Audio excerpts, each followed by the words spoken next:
from a scientific perspective, it ought to be the case that having and looking after a child ought to give me more pleasure than anything else in the world. Because if that wasn't the case, then our species would not have been successful. Right. So I thought, well, that'd be nice. I'd love to experience a thing that gives, human beings more pleasure than anything else. And, it's kind of funny because I'd never liked kids. So I was kind of really relying a lot on theory here. So it's like, I don't think I like kids, but I will have to like our kid. Otherwise, my genes would never have been passed on. So I'm obviously going to like my kid a lot. And that's exactly what happened. And it's funny. And not only do I love my kid, but I now like kids in general. I guess that part of my brain woke up. Welcome to Startup Dad, the podcast where we dive deep into the lives of dads who are also leaders in the world of startups and business. I'm your host, Adam Fishman. The best way to educate our kids is a topic where people have a lot of opinions. It has only been more complicated in the last several years by advances in technology and a global pandemic that forced everyone to explore new ways of learning. To hear one perspective, in today's conversation, I sat down with Jeremy Howard. Within data science and AI communities, Jeremy needs no introduction. Along with his partner, Dr. Rachel Thomas, he is the co-founder of Fast.ai, a research lab studying how to make deep learning more accessible and widely applicable, and the founder of AI R&D lab, Answer.ai. He is a professor at the University of Queensland in Australia, a digital fellow at Stanford, founded Fastmail and sold it to Opera Software, was the president and chief scientist of Kaggle, the founder and CEO of Enlitic, and has been chief scientist at multiple AI companies. Jeremy has been doing intense work in the field of AI and machine learning since way before it was fashionable. He's also a husband and the father of one daughter. In our conversation, we spoke about co-founding a company with your significant other, the decision to start a family when both parents have very intense careers, and a deep dive on homeschooling his daughter. What led to that decision, how to maintain social connections in a remote environment, the modular learning strategy, and navigating screen time when most learning happens on a screen. We also discussed how he talks to his daughter about interactions with AI and what advances he'd like to see in the field of edtech. I hope you enjoy today's conversation with Jeremy Howard. Welcome, Jeremy Howard, to the Startup Dad Show. Jeremy, it is my pleasure to have you on the show today. I appreciate you taking the time. It's my pleasure, and very happy to be here, Adam. Okay, well. Thanks for caring about startup dads. Hard not to when you are one, I think. By my count, you have founded at least a half dozen companies.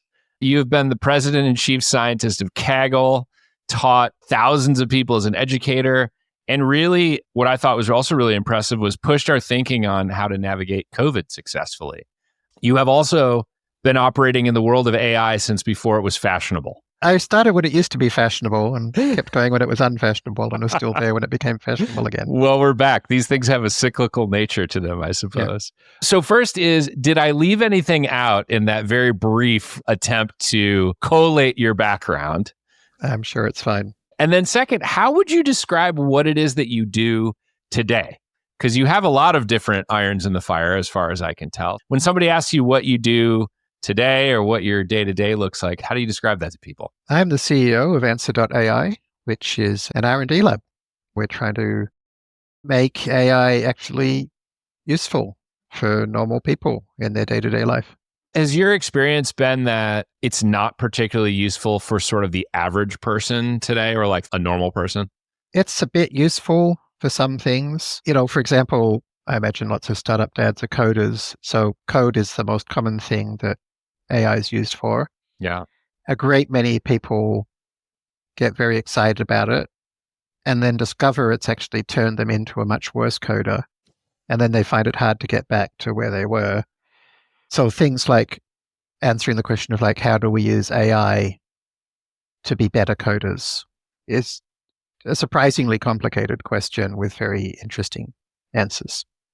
Great. Well, I love that you're working on stuff like that. I would say I am a mediocre coder, possibly worse than mediocre. I'm not an engineer by trade, but I definitely have used AI to at least get things off the ground and prototype and play around it's with it, which has like been fun.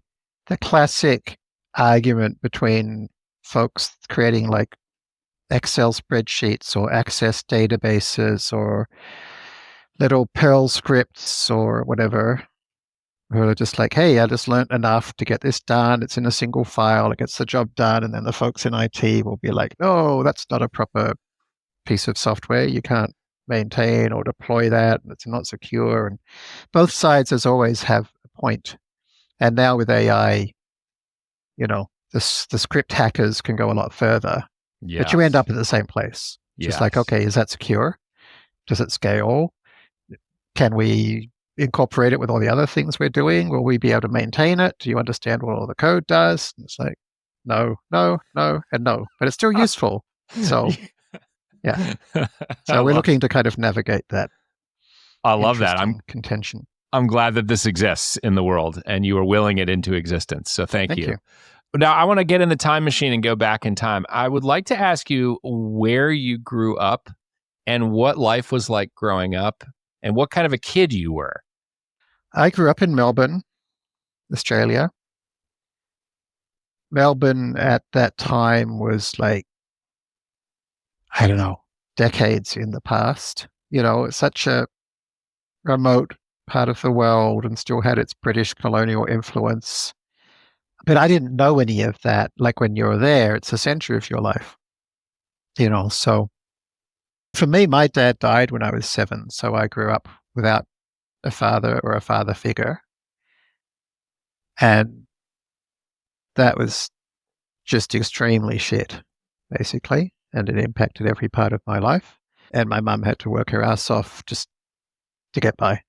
So that was my memory, really, of growing up was, mum was busy. I got sent to school. I hated school. For the first half of my schooling, at least once you get to that age where people start judging each other, I was kind of the nerdy kid. And then for the second half of my schooling, I kind of changed quite a bit and was, always breaking the rules and having fun in the process. And so you mentioned you hated school, and yet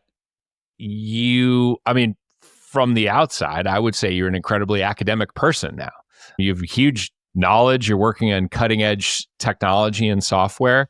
So you had to learn at some point. So I'm curious, were you very self-motivated and kind of like a self-learner as a kid? Yeah.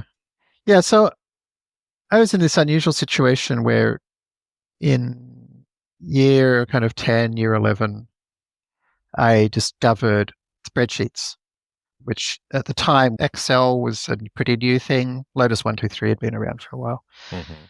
And then I guess in about year 12, Microsoft Access came out.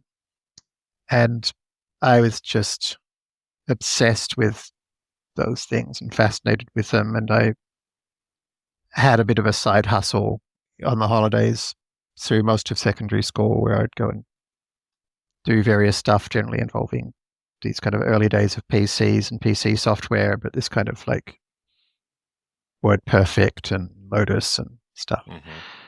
And I made good money. I really enjoyed it.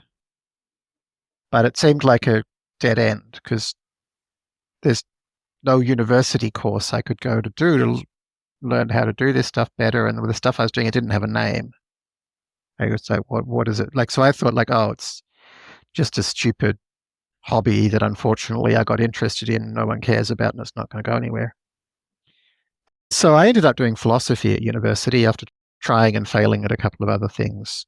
And I didn't turn up to any lectures because it turns out I got a job at a management consulting firm called McKinsey & Company, and it turned out they actually did care about all this weird shit that I did a lot. Yeah.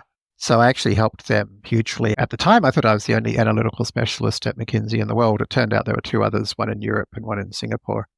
And so, yeah, everybody would come to me and be like, oh, I so need help with my data analysis. So I came very self-motivated, self-taught, and did this weird thing where I decided when I was 18, I was going to try and average spending at least half of every day for the rest of my life learning something new or practicing something new, which I've kept up so far.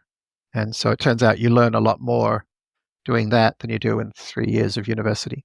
Yeah. No, that's amazing. It's also pretty amazing that you were one of 3 analytical specialists at McKinsey. I have to imagine they have a couple more than that these days. Yeah. So I was only 18. Amazing. Yeah, and everybody kind of both liked what I was doing, but also all the consultants there. And then later on, I moved to A.T. Kearney, told me it was kind of a dead end. You should do real work, proper business work. So I did switch into strategy, and I became A.T. Kearney's youngest manager in the world when I was, I don't know, I can't remember, 22 or something. Wow. 23, I don't know, whatever. And it took a long time to get the self-confidence to be like, no, actually, the geeky stuff is useful. And it really was when, like, particularly when Google came along. And I was kind of telling people, like, wow, they've replaced all this, like, handcrafted, curated Yahoo index thing with, like, an algorithm. I was telling everybody who'd listen, this is going to be better than everything else. And I've been saying for ages, like, it wasn't called collaborative filtering back then, but stuff like collaborative filtering, I was like, we could use this for like building shopping sites and online e-commerce. And all of my colleagues were like, so stupid, like it's not how business works. That's just nerdy stuff. Yeah. And then eventually Amazon came along, and as that happened, I started to get that confidence of like, okay, my way of thinking about things is weird and different, but it's not wrong. It's just that this previous generation of people didn't know how to think that way. So now I tend to tell younger people to ignore us old people because we don't understand their generation of stuff. Well, I mean, I try really hard to understand their generation of stuff, but yeah, most of us don't. Yeah. Yeah, I guess Google came along and made it popular to be nerdy in a way. Yeah, and Microsoft helped as well. They were the first ones I remember that had these like hardcore interview processes involving lots of problem solving and stuff like that. It's hard to imagine, but yeah, back in the day, getting into Microsoft was the thing everybody wanted to do. Well, so the reason that I invited you on this show is sort of by chance.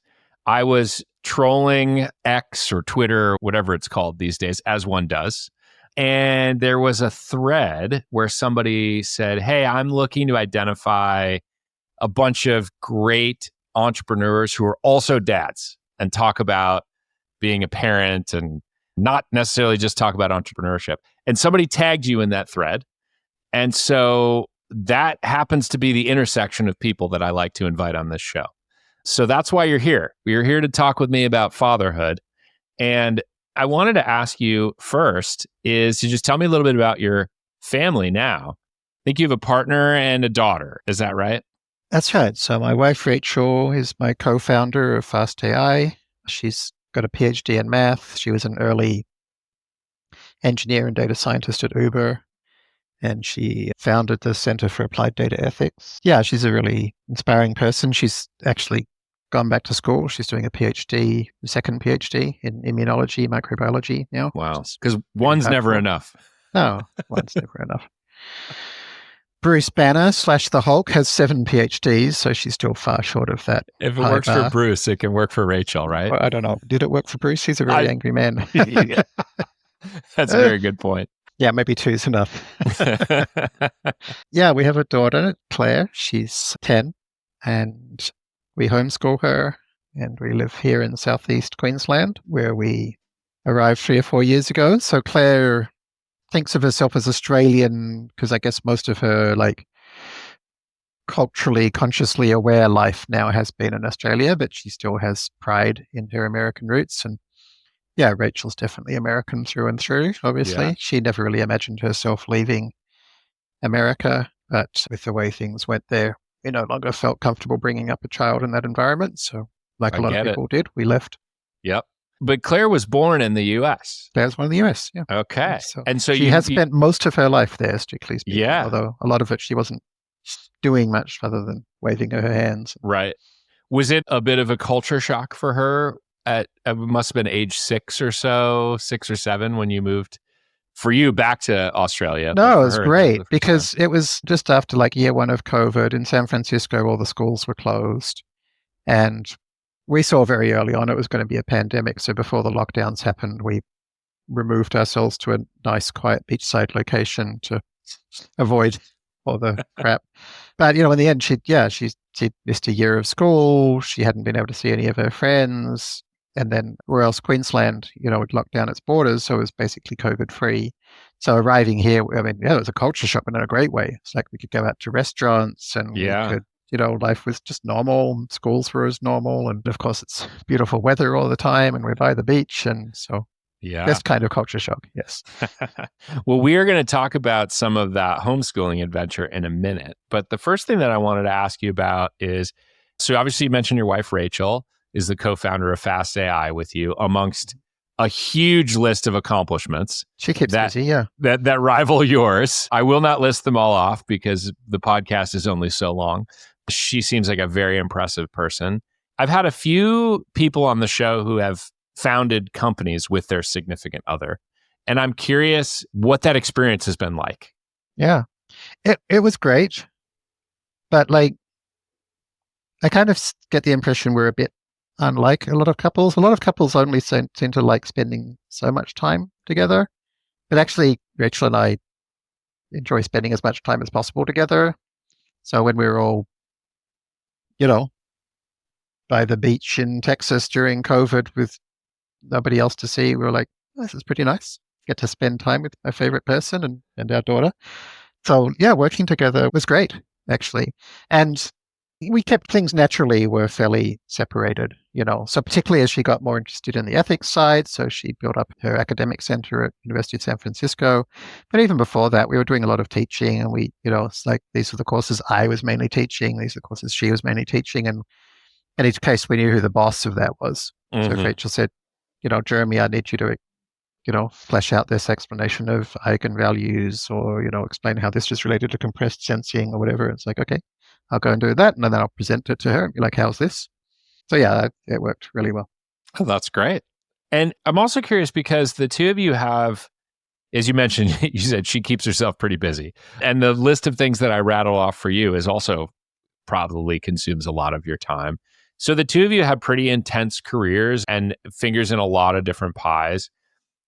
And then you had a daughter 10 years ago. So what was the decision like for two very busy, hardworking folks to start a family? Obviously part of it for me was I never had a dad. So, I thought it'd be nice to bring a child into the world who did have a dad, who knew how important it was to have a dad. This might sound funny to say this, but I also recognized I had a lot of kind of study of evolutionary biology and particularly around kind of genetic algorithms and mathematical and computational connections, but obviously had to study the underlying stuff a lot. And yeah, this might sound weird, but I thought it was really clear that from an evolutionary perspective, my undergrad was in philosophy, the thing that drives me as a human being is the things that evolution has told me is going to be important. And I knew once I had a child, therefore evolution would tell me that looking after that child is something that makes me very happy. So I thought just from a scientific perspective, it ought to be the case that having and looking after a child ought to give me more pleasure than anything else in the world. Because if that wasn't the case, then our species would not have been successful. Right. So I thought, well, that'd be nice. I'd love to experience a thing that gives, human beings more pleasure than anything else. And so, yeah, so we thought we'd have a kid. And, it's kind of funny because I'd never liked kids. So I was kind of really relying a lot on theory here. So it's I don't think I like kids, but I will have to like our kid. Otherwise, my genes would never have been passed on. So I'm obviously going to like my kid a lot. That's exactly what happened, and it's funny. And not only do I love my kid, but I now like kids in general. I guess that part of my brain woke up. Yeah. And I now love spending time with kids, Yeah. Because when you have one kid, then those kids eventually bring other kids home that want to spend time together. And or you hang out with other parents and they bring their kids to the park. And yeah. Oh, I love kids. So nowadays I never remember any parent's name. So, Rachel will say hey, I chatted to Sarah yesterday, and she'll see a blank look on my face. And she'll be like, oh, Stephanie's mum. We're like, oh, Stephanie's mum. Right. I told her, always refer to people by their relationship to a child. I don't remember any adult names anymore. Speaking of things that you do remember, though, what's the earliest memory that you have after becoming a dad? Well, I mean, obviously the actual delivery birth thing, pretty gross, actually. I can't remember exactly what happened, but Claire, kind of came out in a particularly gross state. It's like, okay, that was gross. And yeah, I mean, for a dad, at least for me, it's like the birth process isn't some beautiful, amazing thing. It's, and I mean, actually, for most mums, it seems it isn't either. For some, it is, but it seems for most mums, it's incredibly painful and stressful. But I guess, like, I have lots of snippets of memories of things, of like, I always just trying to like get a smile out of Claire, and as a baby, the thing that got smiles out of Claire's was kind of physical things. So like lots of kind of bouncy chairs, and I got one of those kind of like big pieces of cloth that you can kind of strap the baby into and swing them around. And that was like her favorite thing. Rachel's always be like, Jeremy, not so close to the window, please. Like, oh, yeah, fair enough. Yeah, that's always kind of ended up being actually Claire and my relationship is she's always loved getting thrown up into the air and having fun with that stuff together. So, yeah, I remember a lot of those kinds of experiences. Yeah. Is she as easy to make laugh at age 10 as she was as a baby?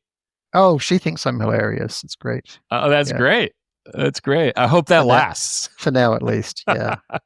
I was going to say my daughter is 12 now, and let's just say the shine is starting to come off a little bit in terms of my humor.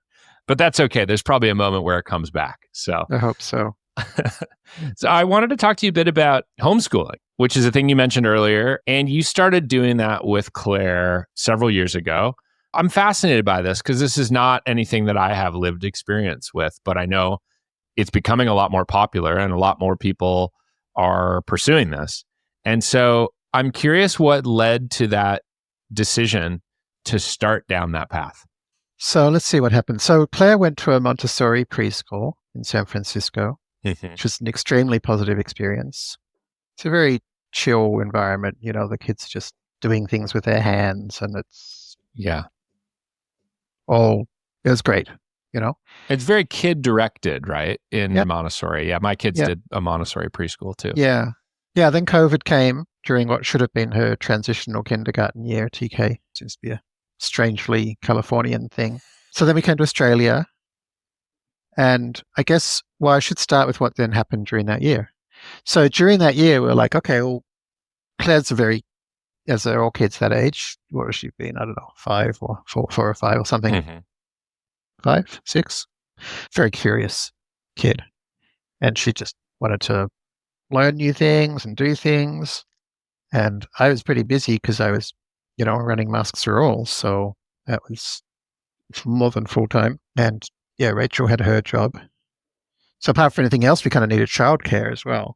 And I've always been very interested in the idea that, well, maybe computers can help with learning, figure out the right time to present new things better than maybe a human can.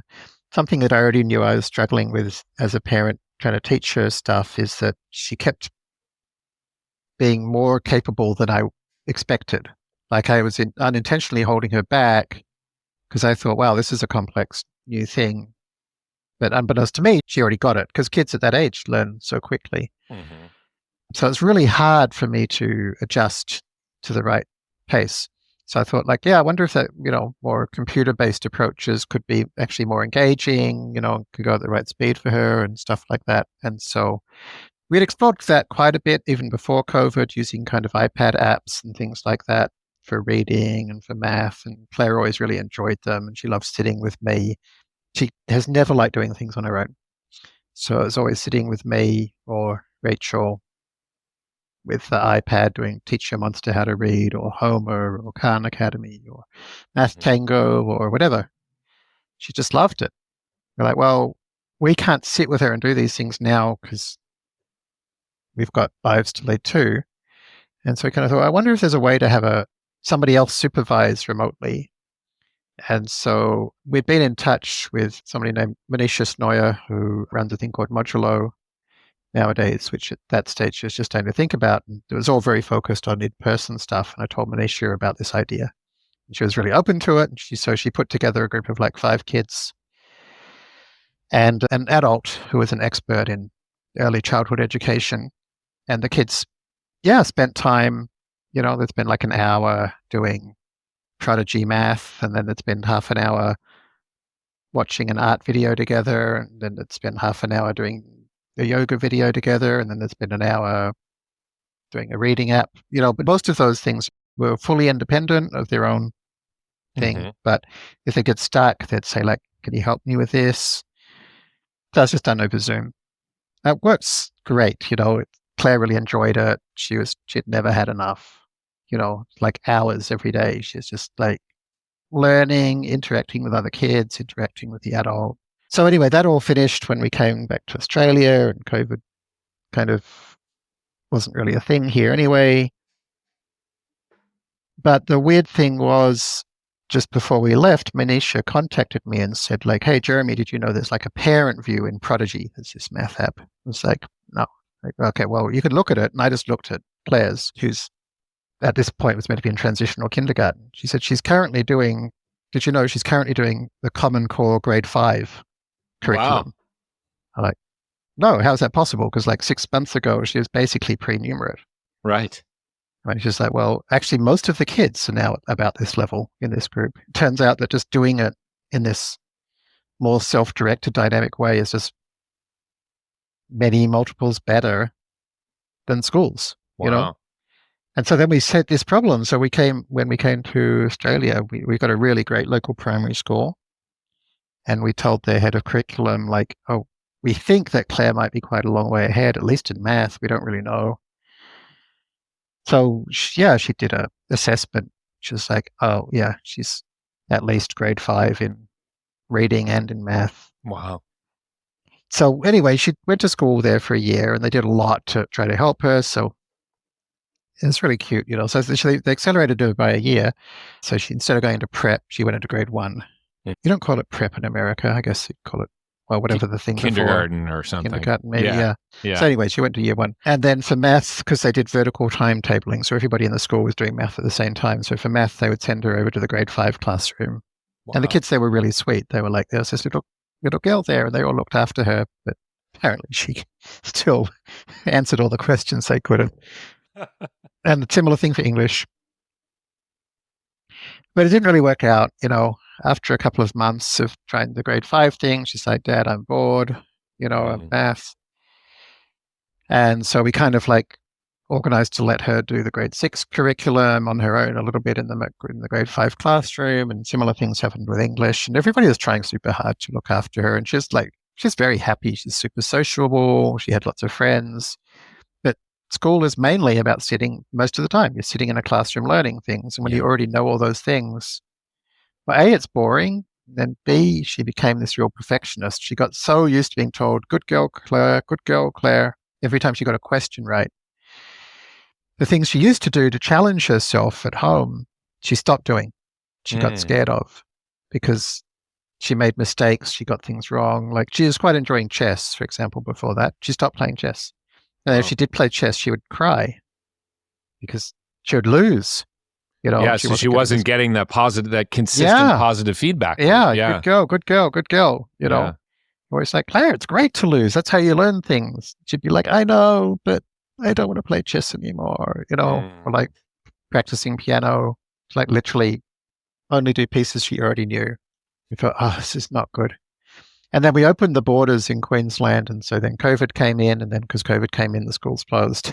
Yep. And so then we had a few weeks of being like, well, we got to go back to the kind of the online thing anyway. And she changed back to herself within 2 weeks. She was full of life and energy and trying new things. Wow. We thought, my God, sending her to a normal school is hurting her.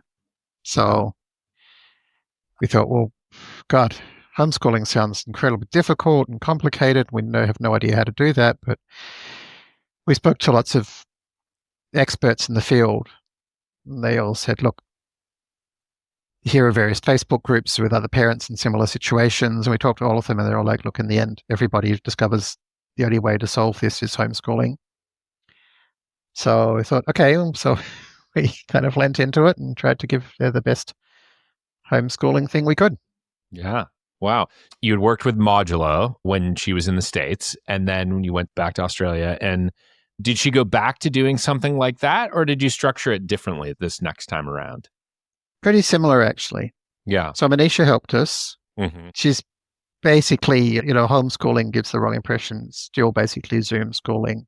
Yeah. But it's much more cobbled together now, apart from anything else, because less people are doing this because of, people don't have the COVID restrictions they used to. So it's not as easy to have a bunch of kids doing it all the time. Mm-hmm. Also, we've discovered, and Claire's discovered the things she particularly likes. So, for example, we do a thing called Recess, which is a really nice thing where kids kind of play games together with supervision from an adult. Really interesting games like Mindustry or Factorio or Mm-hmm.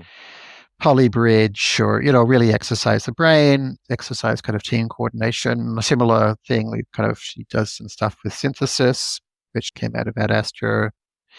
Similar thing, kind of collaborative game playing. Mm-hmm. There's various tutors that she's had since those COVID days, like for art. Actually, Manisha put us in touch with a 14-year-old, I guess she's not 14 anymore, she's probably 15 or 16 now, girl who was also homeschooled and became Claire's coding tutor. So they spend like cool. 3 hours a week playing with like P5.js or Python, making games.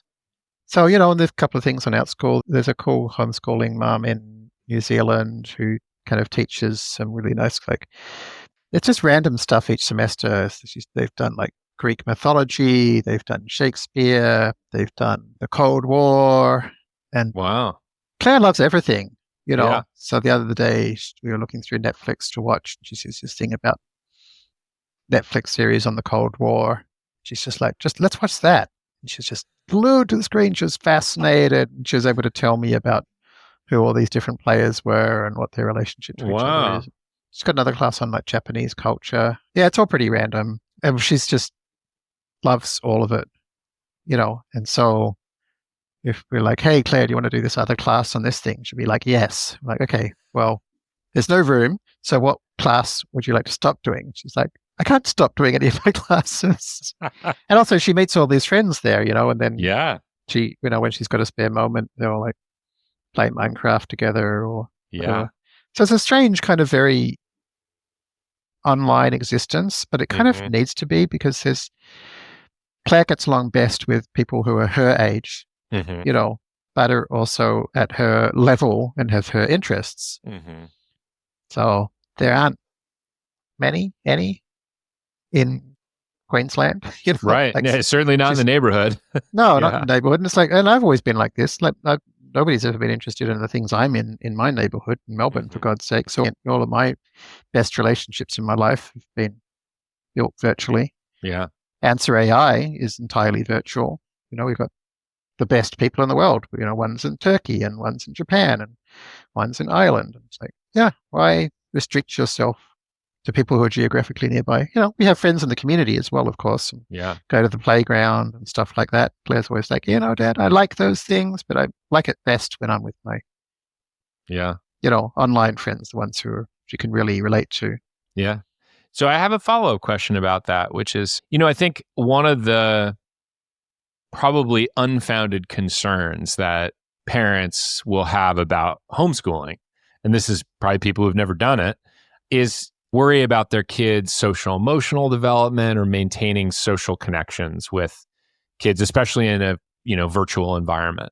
And it doesn't sound like that's really been a problem for No, it's the opposite. Claire. And we were worried about that too. And in hindsight, I'm like, it doesn't make any sense, Jeremy, because at a school, they spend a lot of time sitting at chairs listening to a teacher.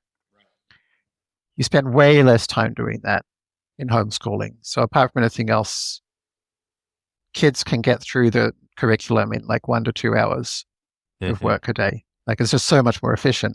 Yeah. So what do you do with the rest of the time? Well, just way more time for social, emotional stuff. Yeah, making friends, hanging out with friends. So Claire does trampolining and she does tennis and she, has friends come around and they play on the beach. And there's just much more time Yeah. to that and Yeah. less time staring at a teacher from your desk. Yeah. So she obviously has all of these friends that are remote too, and at different Yes. parts of the world and things like that. Yes. When she has a birthday party, does she also have like an online version of it or a remote version of it? That's very cool. We had, the last one we had was a Minecraft party. So there's a lady who runs Minecraft parties and she was great. She created this whole little world with like all these, I don't understand Minecraft very well, with all these little characters that you'd walk around and they'd all go, hey, it's Claire's birthday. Or if it's Claire, they go, Claire, she's here, it's her birthday, or whatever. And that's at fun. the end, there was a big fireworks show. And very cool. And there was a max of, I can't remember, like 12 kids or something. And Claire's like, I got much more than 12 friends. Who are my 12 best friends? Oh, we had to make sure nobody else knew about the fact what a that there was this dilemma. party. I know. Yeah. Well, that's great. And again, I think, having not had homeschooling be part of my lived experience, it's really interesting to think about it as like, oh, you can actually finish the academic parts of your day pretty quickly when the kids are on their own doing well, it. In theory, it doesn't work that way for us because Claire wants to spend far more time doing it because she loves it. So, like, for example, the amount of coding she does is a lot because, like, with this teenage tutor she has, and they're meant to do an hour, but they never do an hour. Right. Because they never finish their, they've got this new bug or the other feature, and we're always like, look, guys, come on. Claire has to have dinner now. Like, yeah. Come on, Dad, can I just do this one thing? Like, no, you really should come and have dinner now. Well, that's actually a good segue into another kind of question that I have for you, which is, so a lot of Claire's learning, most of her learning takes place on a screen or aided by a screen. Right. And, there's a lot of us adults who are on a screen all day long. And especially amongst a lot of kind of tech forward communities that I know of, parents are really worried about screen time and their kids. Mm-hmm. And so I'm curious how you've navigated that and found what like the right balance is, especially because so much of Claire's daily learning environment is in front of a screen. Look, I mean, same way we do everything else pretty much, which is like extremely scientifically. Mm-hmm. So we went back and read the papers to find out like, okay, what exactly are the worries and what exactly is the data? What do we know? What don't we know? Actually, the research shows there's no such thing as screen time. There's really three axes. There's two kind of, probably going to forget them, but it's like, is it social or is it independent? Is it active or is it passive? It's like, is it educational or not? Anyway, if you're sitting there on your own watching, so independent, passively watching YouTube videos with no useful content in them, that's shit, right? Right. On the other hand, if you're on Skype talking to Granny while playing online chess with her, that's different. Like, they're both on a screen. Yeah. So I think what happened is people got confused about the fact that a screen can be used for dumb shit, right? Mm-hmm. So Claire's never used a screen for dumb shit. She's never independently watched a YouTube video. Mm-hmm. She's never chosen to. She doesn't want to. She's got so many active, social, engaging, interesting things to do. Yeah. So we fill her life with that. And it also means she never's begging us, can I have more time to play a game or whatever?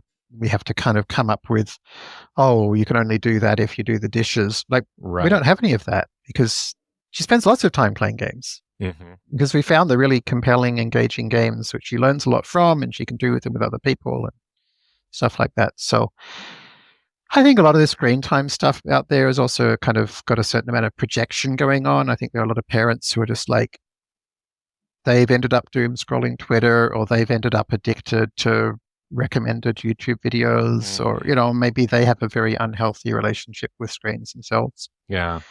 Maybe their time on Zoom is in pointless, stupid meetings, which drag on and on or no interest. Right.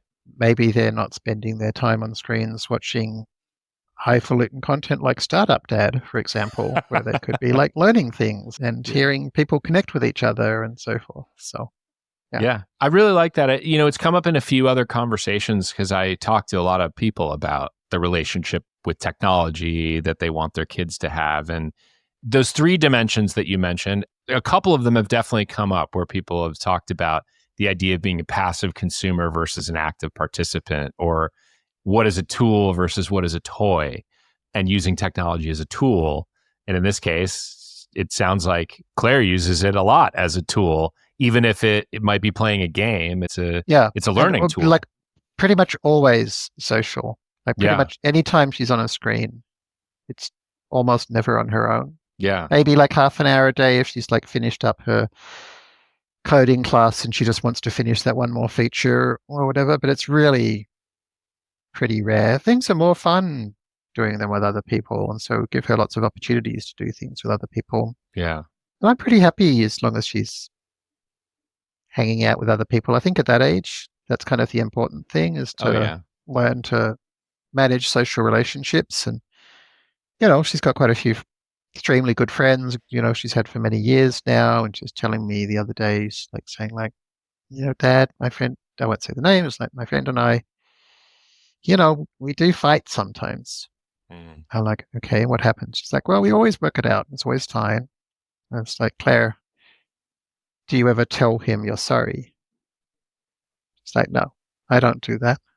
Like, well, it's so easy to say sorry and people love hearing sorry. Do you think, do you like it when people say sorry to you? And she's like, yeah, I do. It's like, well, do you think next time, if you say something that maybe in hindsight you thought you shouldn't have said, you could try saying sorry?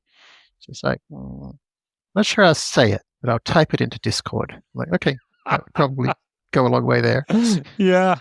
The kids are all loving Discord. It's great. I know. Similar effect. Typing it into Discord is similar. And it also, we really like her having these spaces where she can just dive in and like have these higher latency conversations with friends, particularly because they're all over the world. And so they can message her and say like, hey, Claire, are you around? Just like maybe when we were kids, we might have just rung up the folks down the street to say like, hey, is Adam free? Can he play? So she's most afternoons now, she's basically self-organizing her playtime with friends. That's awesome. And it's very creative as well, particularly with things like Minecraft. Each of her different friends has different ways they play in Minecraft. So with one of them, they've like built and are running a hotel chain for horses, and another one they're experimenting with PvP mods. They spend all of their time shooting each other. And, another one they've been creating some kind of animal sanctuary. And, and then it kind of tends to bleed over into real world stuff as well. And then they'll be like, hey, we should like make swords out of cardboard. And she'll come downstairs and be like, Dad, I need cardboard quickly. It's like, I'm not even going to ask why. And I'll be like, okay, this is where we store the boxes, okay. Then she'll run upstairs. Yeah, that's amazing. You just get these small snippets. She's like, I need the cardboard just these right now. Snippets. No questions asked. Yeah, absolutely. It's really urgent. That's so funny. So after 10 years of raising a daughter, if you could rewind the clock to 10 years ago or 10 years and a couple of months before she was born, and you bumped into younger Jeremy, what would you tell the younger version of yourself? Would you give yourself some advice about raising a kid? Actually, it turns out I kind of had it right, but I wouldn't mind just having that somebody tell me that. Like, okay, maybe in your world it's a bit different because you run a Startup Dad podcast, but in my world, men don't talk to other men about kids. Yeah. Ever. Yeah. Nobody ever talked to me about their kid. That's why I do this show, by the way. It's because it doesn't happen otherwise. No, and nobody ever told me that being a parent was anything other than annoying and sort of shitty diapers and screening children and stress. And that was all of the cultural expectations that I had received. I knew other guys that were dads. But I guess because I wasn't a dad, none of them ever talked to me about being a dad at all.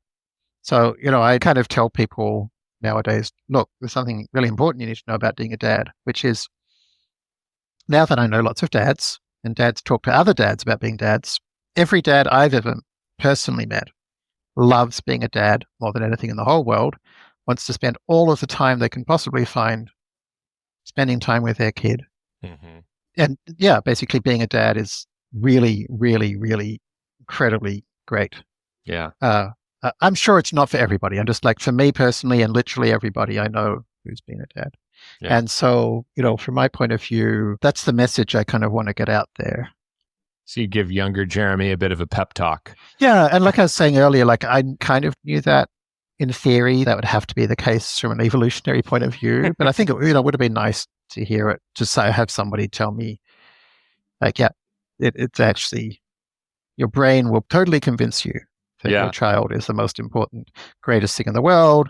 Her smiling will give you more joy than anything you've ever experienced, Yeah. And even the shitty diapers, it's like I never found it a problem at all. Actually, like I try to make everything the best version of the thing. So one trick I always tell new dads is, one of the best things I figured out was, for diaper changing time, I purchased a hairdryer and I purchased a hairdryer stand.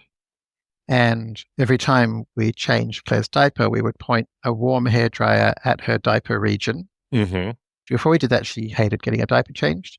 After we did that, she loved getting her diaper changed. Oh, interesting. Feeling of like warm air, the nice white noise. Yeah. And every dad I've told this to who's tried it has been like, oh my God, Jeremy, you're a genius. This is the greatest thing that's ever been invented. Wow. And apparently in other cultures, like in Germany, I later discovered that's actually a thing, that you can buy these special diaper heater units that every one will get at their baby shower party. But for some reason, it's not come to our culture. So apparently I reinvented it. Okay. Well, that is a Startup Dad exclusive hot tip right there, is what that is. So. Maybe not for your 12-year-old, but not for the 12-year-old, but there's a lot of new parents that listen to this show. So I appreciate that tip. I did not try that one myself. So good to know. I feel like everything's like that. I mean, there's the two things, startup and dad. Yeah. Okay, so dad, as a dad, at least for the first one, I've only had one, everything's new. Yeah. It's like, well, startups, people, we're innovators. Like, we love new. So it's like every time there's a new challenge, like, figure it out, do research, be thoughtful. So like riding a bike, for example, another huge success story. I did a bit of research into it. And I also thought, I've spent a lot of time studying learning theory. And so we bought one of those Strider bikes, but one that you can clip pedals to as well. So you have pedals that are removable. And for a while, I had so much fun using various types of transport device for Claire. So we had one of these kind of like pushable unicycle type things that we'd like run around with. And she always loved all this stuff. And so, as soon as possible, we got her on the Strider bike and she's kind of kicking along and gradually starting to go down some gentle hills. And then once she got to the point she could push, roll, I told her, like, okay, Claire, you've learned how to balance a bike. Now you have to learn to pedal a bike. So what I did was I put the pedals on the bike and then I put the bike on blocks, like some kind of Olympic trainer or something. And I said, okay, sit here and pedal. Of course, pedaling didn't work. But after maybe 4 or 5 10-minute sessions, she could pedal. And I was like, okay, now you're just going to combine the two. And it's the most amazing thing. We went to the park and the first time she pushed off and started pedaling. Wow. Instant, Wow. So I don't know. I feel like all these things you come across, they always have interesting solutions and it's fun playing with them and having successes. That's like an example of modular learning too, right? Like breaking things into tiny chunks that you can do independently. For sure. And then putting them back together. Yeah, and it's just so amazing to be like, wow, like literally 0 unsuccessful attempts at riding a bike. That's amazing. Amazing. Okay, so I have to ask you this fun question that I always ask every dad, which is, it sounds like from everything you've said on this show, you and Rachel have a great relationship. You obviously started a company together, raising a kid together, like everything. And partnership's super important when you have kids. But I'm curious, because it is impossible to agree 100% of the time. What is one area that you and Rachel don't completely agree on when it comes to parenting? Oh, I think overall, I push much more in the direction of like risk taking, Mm-hmm. less focus on behavior, more focus on spontaneity. I think it's a really common gender role thing, I guess, much as we're Yep. not meant to have gender roles nowadays. So, Rachel likes to be highly prepared and she likes to tell Claire about the dangers of things. And I don't know, we just communicated about it. I kind of say, look, from the data, if something's going to go really badly for our daughter, what's it most likely to be? The Mm-hmm. most likely thing would be anxiety, depression, Right. at least for the first few decades of her life. So my number one focus after like having her not die Right. is to provide an environment in which she considers, which I think is highly accurate to say, most people are good, helpful people. The world is on the whole a safe place when Mm-hmm. you navigate it with some basic level of common sense. People are overall kind. So yeah, we kind of encourage her to like, hey, you want to talk to a stranger, go talk to a stranger. Yeah. It's like, then we'll kind of say like, on the other hand, if a stranger approaches you, there's a statistical bias there, right? Which is if there are creeps who want to hurt you, Right. then it's much more likely a random person approaching you would be that creep. Whereas if you approach somebody else, it's almost certain that they won't be a creep because very, very few people in the world, very few, Right. want to hurt children. Right. So we try to like explain why we behave the way we do. And we're like, okay, like, what are the things that could hurt you in the world? Well, the most likely one would be to get hurt crossing a road. Mm-hmm. So like there are dangers in the world, and this particular thing here is a road. This is really dangerous. If one of those things coming past hits you, you're pretty likely to die, Mm-hmm. right? But you can totally manage that. Like, why don't you just wait here on the side of the road until there's no cars coming? Then you can cross it totally safely. Again, this is places where Rachel and I have minor disagreements. She's be like, oh, Claire, hold my hand. And like, Rachel, Claire doesn't have to hold your hand. She can perfectly well see there's no cars coming. She can cross the road without holding your hand. Yeah. So, I guess we negotiate. We try to work through like, well, why are you saying that? And why am I saying this? That seems pretty reasonable to me. Try to so that's listen. good. Yeah. Yeah, we try to be reasonable. Yeah. There's a couple of topics around AI that I wanted to ask you, especially as it relates to parenting. And we'll probably end with these, which is, I imagine that Claire, given your experience, given Rachel's experience, has a lot of exposure to AI tools and technology. Could say that. Probably in the learning environment and things like that. There's some amazing AI-powered tutoring applications and learning applications. And I'm curious how you talk to her about interactions with AI and information and training, like things like that. When you talk to her about the technology of AI, how do you approach that conversation? I mean, so for a start, I try to encourage her to use it as much as possible so that she has direct experience. So I don't have to explain to her things like AI hallucinations or whatever, because she uses AI to help her in her coding. She knows plenty of the time it makes up stuff that's wrong.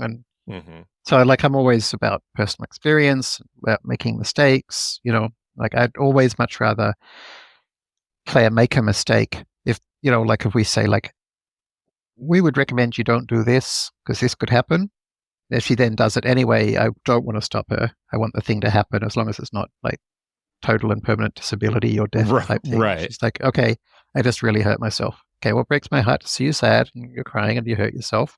But I bet you won't do that thing again. Or you've learned a valuable lesson. Yeah. So it works, Yeah. So like I got to be prepared to let her see the frustration of like, okay, if you used AI without checking it, and then you had it replace your entire code and you didn't have any way of undoing it and you've lost all your work, that's really upsetting. But you won't do that again. Right. So yeah, try to get her to use AI as much as possible. She doesn't use it much still. And I think because it's still at a pretty early stage, so she's well aware that apart from anything else, she doesn't learn as much. So she can't build out her project if AI is done too much. Yeah. So yeah, because she does quite a bit of coding, it's been quite easy. She's very keen to learn too. She's always like, Dad, I want to create an AI. So I don't know, at some point, I guess we'll start going through the Fast.ai course together or something. Yeah, so for me, because in a homeschooling environment, there's no such thing as tests and credentialism and whatever. There's no problem. Right. Like the problem in schools is like, oh my God, somebody might have used ChatGPT to cheat a test. Right. Like, oh, if Claire figures out how to use ChatGPT to create something really cool, That's that would great. be good. That wouldn't be bad. Yeah. So I'd be like, wow, this is fantastic. Yeah. Okay, how do we make it even better? And if it's like, oh, I only know how to prompt ChatGPT, take the thing that comes out, and now I'm done, that would be disappointing. So, of course, she doesn't do that. But like, she never uses ChatGPT almost at all to help her with her writing example. Because nobody's telling her she has to write. Nobody's telling her she's going to be graded on it. So, like, there's no point. She enjoys it. Again, her writing, she does it with her friend. Mm-hmm. So all of their creative writing they do as a team. If they're getting ChatGPT to do it, they'd lose all of that great fun they've had of coming up with like whole new universes and dinosaur stories and stuff like that. So, I think AI for us is, it certainly hasn't caused any problems, and it's given us some nice opportunities. Yeah.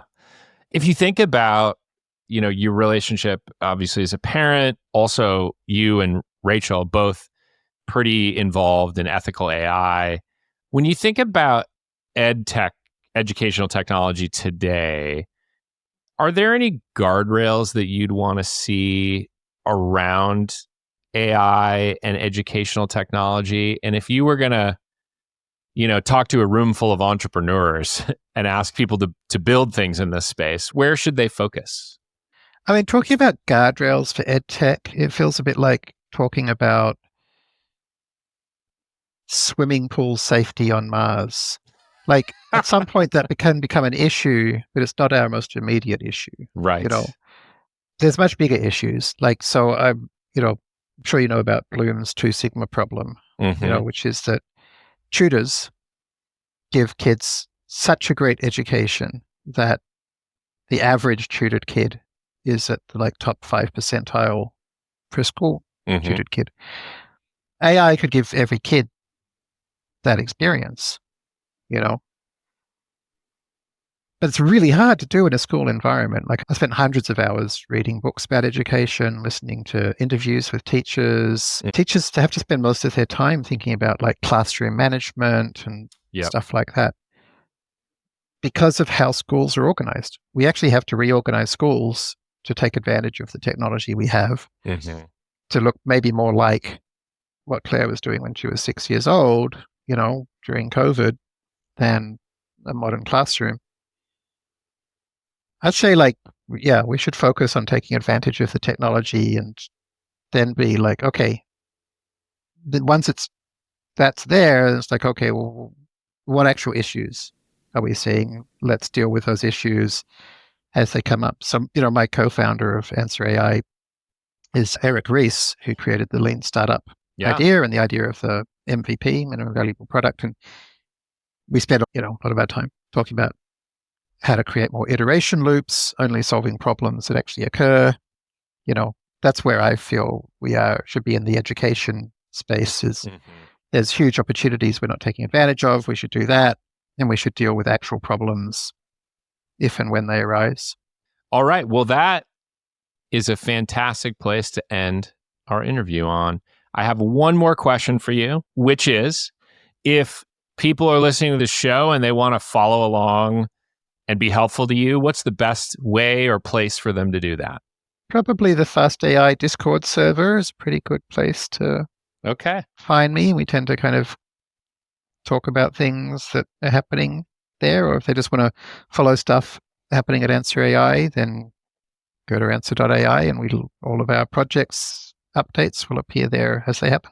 Okay. Fast.ai Discord server and Answer.ai. I will send people there in the show notes. Although, thank you, Adam. It's been the name, so should be easy enough to find. So we'll see. Okay, I have just a couple of lightning round questions for you. Do you have a moment for lightning round? I have a lightning moment, absolutely. Okay. Lightning round is very straightforward. There's one rule. I ask you a question and you answer it as quickly as possible. It's a judgment-free zone. And we get through these as quickly as we can. So here we go. Okay. Lightning round. What is the most indispensable parenting product that you've ever purchased?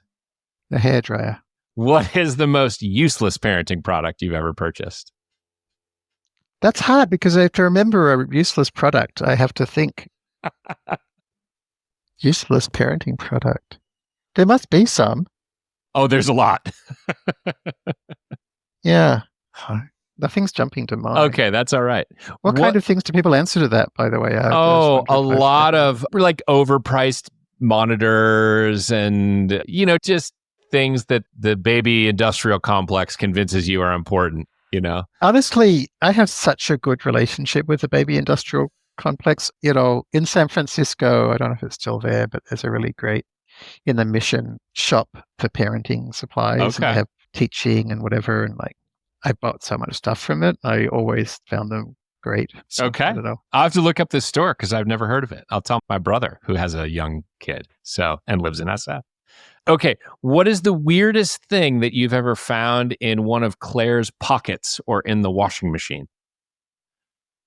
Nothing, really. Okay. I'm sorry I'm doing badly with this. You're not doing badly at all. Stones and stuff, but they're not weird at all. Okay. True or false? There is only one correct way to load a dishwasher. Oh, true, obviously. The correct way being my way.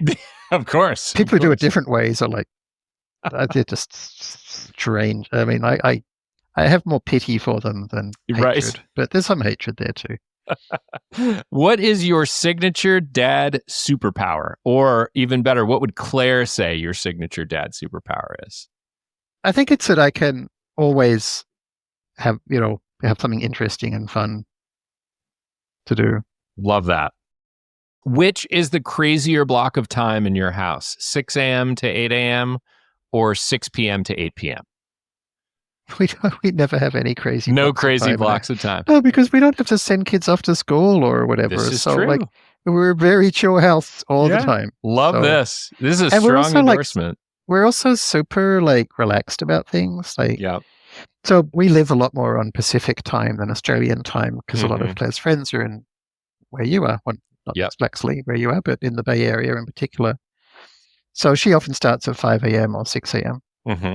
So we go to bed very early. Yeah. And we get up early. Yeah. But, if we're still doing something and it's meant to be her bedtime, it's not a big deal. Yeah. Just okay. But she knows what her 5 things to do are that she has to do before bed. And we just say, Claire, you should probably start doing your 5 things. And there you go. It's fine. Okay. Yeah. I think a key thing for us is we've always been Claire has to figure out for herself the things she needs to do and know that if she doesn't do those things, what happens. Yeah. Again, as long as it doesn't kill her. Yep. And so then she chooses to do those things. Okay. The ideal day with Claire and you involves what one activity? We like swimming together. Swimming. Very nice. Yeah, we do that most days. Okay. Well, you do live by the ocean. So that's great. If Claire had to describe you in one word, what would it be? Silly. What is the funniest thing that your daughter has ever said in public? I don't know. Okay. Nothing's jumping to mind. Sorry. That's okay. How many dad jokes do you tell on an average day? Not as many as I'd like. I feel like that is a very common answer. I need more. Yeah. What is your favorite kids movie? There's a lot. Probably Moana. Oh, great film. Yes. Yeah. First one much better than the second one. Yeah, we haven't seen the second one. I wouldn't maybe run out and go see it. But both Frozen and Frozen 2 were great. Yeah. As well. What is the worst experience you've ever had assembling a toy or a piece of kids' furniture? No bad experiences. Amazing. I just follow the instructions. It's good. What? Also, that doesn't surprise me.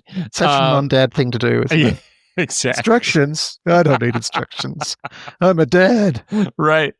You and I are very alike in that regard, that we follow the instructions to the T. Oh, totally. And Claire loves instructions as well. So. Yeah. Is there a nostalgic movie that you just can't wait to force Claire to watch with you when she's old enough? Well, this is one of the disagreements with Rachel, is I'm like, you can watch anything right now. Much to Rachel's disappointment, we did watch The Matrix recently. Oh, The Matrix is on many dads' lists, I gotta say. Yeah. Do you ever tell Claire back in my day stories? Nah, not really. No. Okay. No. By the way, another thing we did similar to The Matrix is we love listening to audiobooks together. So whenever we go on a long drive, that's our standard thing. If you've come across it, the Bobiverse series has been great. Okay. I have not come across it. So dads would watch this show would probably love it as well, but it kind of brings together like science, philosophy, but also like wars with alien civilizations. Oh, and stuff, very cool. I'm going to check this out. The Martian was another good audiobook. The Martian is a great book. Yeah. And I'd been like largely trying to protect her from swear words up until that point, but there was quite a few swear words in it, but like just occasional ones. Yeah. Have you done Project Hail Mary with her yet? She did that on her own. She just nice. read it on Kindle. She loved it. Yeah, that was a great one. Okay, last lightning round question for you. What is your take on minivans? Wait, people have a take on minivans? My take on minivans is that you don't have to have a take on everything. Okay, great. I love that. Why? What are people's takes on minivans? Well, it can be a very polarizing topic. Some people love them, some people hate them. They're a van that are mini. Yeah, totally. Totally. I like motorbiking a lot. And there are some particular minivans you can use, Toyotas, that successfully will transport a motorbike better than nearly anything else. So that's my tip for minivans. Go the Toyota. We're on it. All right, Jeremy, it's been a pleasure having you on the Startup Dad podcast. Thanks for joining me. And I love this conversation. This was fantastic. Cheers. Thank you for listening to today's conversation with Jeremy Howard. If you enjoyed the show, please subscribe, share, and leave me a review on Apple or Spotify. It'll help other people find this podcast. Startup Dad is a Fishman AF production with editing support from Tommy Herron. If you're a startup founder, leader, or just want to get better at your job in tech as a growth practitioner, product manager, or executive, you can join a community of over 11,000 subscribers and stay up to date on my thoughts on growth and product by subscribing to the Fishman AF newsletter at www.fishmanafnewsletter.com. Thanks for listening. See you next week.